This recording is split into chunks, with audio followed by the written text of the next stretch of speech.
Et salut à toi, ami auto-entrepreneur. Cette semaine, un petit épisode sur les signatures de l'INPI, les signatures électroniques, puisque c'est un peu le bazar, on ne sait pas trop pourquoi ils demandent quoi, comment, donc je vais tout vous expliquer dans cette vidéo, à quoi ça sert, quels sont les différents niveaux, comment ça marche, vous allez tout savoir dans moins de 2 minutes. Une signature électronique de l'INPI, donc déjà c'est devenu obligatoire, le but c'est de pouvoir signer des documents en ligne, jusque-là rien de nouveau. Et en gros, il faut savoir qu'il y a plusieurs niveaux de signature qui vont de simple à fort, de simple à qualifié en passant par fort. Pour faire une création d'auto-entreprise, vous avez juste besoin d'une signature électronique simple, qui est très peu sécurisée, on va le voir. Mais si vous voulez faire une modification ou une cessation, vous avez besoin d'avoir une signature qualifiée.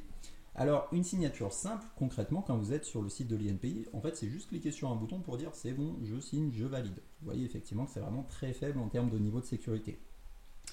Et du coup, pour faire ce qu'on appelle des modifications ou des suppressions, là, ils vont vous demander une authentification forte. Aujourd'hui, il y a deux solutions. Soit vous passez par France Connect Plus, ce qui nécessite par contre d'avoir notamment la nationalité française. C'est un vrai problème aujourd'hui pour les étrangers de passer par l'INPI. On espère qu'ils vont vite trouver une solution à ça.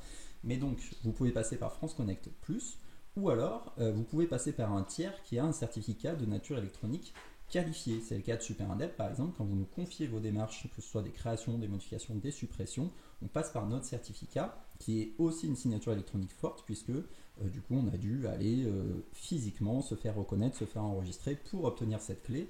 Donc à chaque fois qu'elle est utilisée, tout le monde sait d'où elle vient et ils peuvent nous retrouver très facilement si besoin.